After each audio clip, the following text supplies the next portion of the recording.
Assalamualaikum warahmatullahi wabarakatuh. Halo semuanya.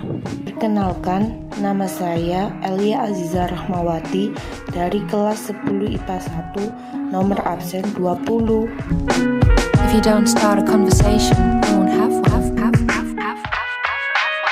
Di sini saya akan menjelaskan tentang sejarah pramuka di Indonesia. Pramuka sendiri merupakan singkatan dari Praja Muda Karana yang memiliki arti jiwa muda yang suka berkarya. Pramuka merupakan salah satu kegiatan yang biasanya dilaksanakan di sekolah. Namun kegiatan ini juga dilakukan oleh organisasi atau komunitas tertentu yang tergabung ke dalam pramuka itu sendiri. Menurut sejarah pramuka, kegiatan ini diawali dengan tujuan untuk mengembangkan keahlian atau karakter diri. Sejak awal abad ke-20, pramuka sudah ada dan sudah banyak diterapkan dalam segala kegiatan yang ada, khususnya di sekolah-sekolah. Organisasi kepanduan di Indonesia dimulai pada tahun 1912 dengan dibentuknya cabang Nederlandes Padvinders Organisatie. Namun setelah Perang Dunia Pertama, organisasi ini kemudian berganti nama menjadi Nederlands Indische Padvinders Vereniging. Setelah itu barulah muncul organisasi kepanduan yang diprakarsai SP Mangkunegara 7 dengan nama Javanses Padvinders Organisatie. Kemudian ada pula organisasi kepanduan yang didirikan oleh Budi Utomo yang bernama National Padvinders. Kehadiran kedua organisasi ini kemudian diikuti dengan pembentukan organisasi-organisasi sejenis lainnya. Bersatunya organisasi kepanduan di Indonesia mulai muncul dengan terbentuknya persaudaraan antara Pandu Indonesia pada tahun 1928.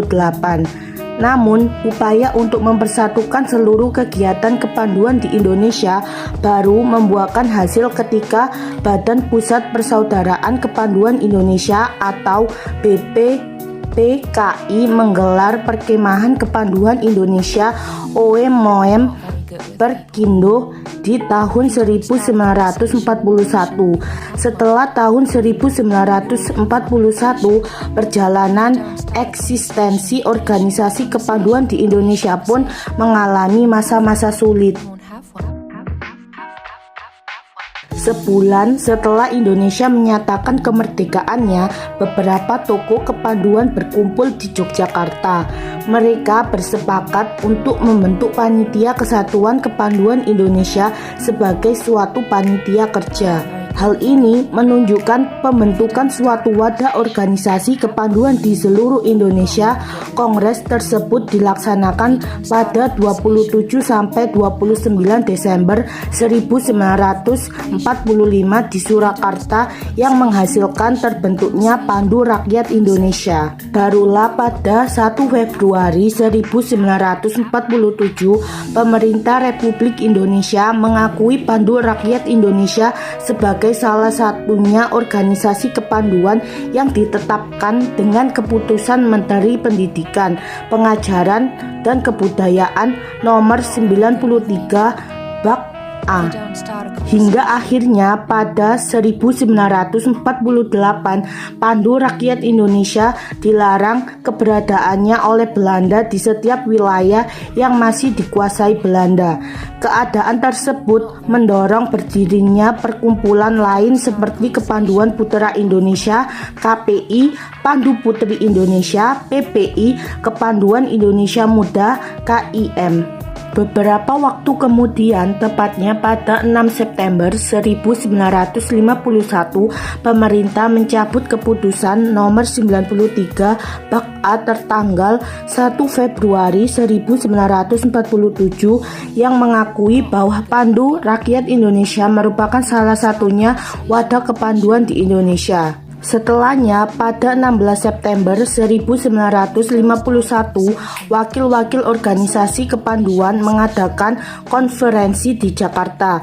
Adapun hasil konferensi tersebut melahirkan suatu wadah baru yang bernama Ikatan Pandu Indonesia (IPINDO) sebagai suatu federasi. Pada akhirnya, IPINDO berhasil menjadi anggota kepanduan sedunia pada tahun 1953. Pada 9 Maret 1961, Presiden Soekarno mengumpulkan tokoh-tokoh dari Gerakan Kepanduan Indonesia.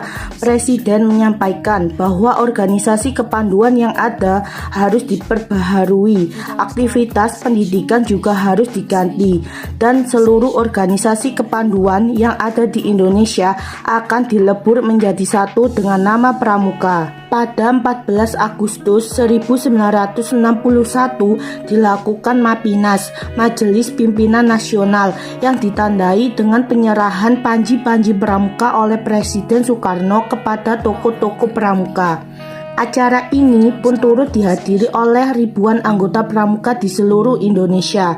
Hal tersebut bertujuan untuk memperkenalkan gerakan pramuka kepada masyarakat. Alhasil, peristiwa ini dikenal sebagai Hari Lahirnya Pramuka yang tetap diperingati sampai saat ini.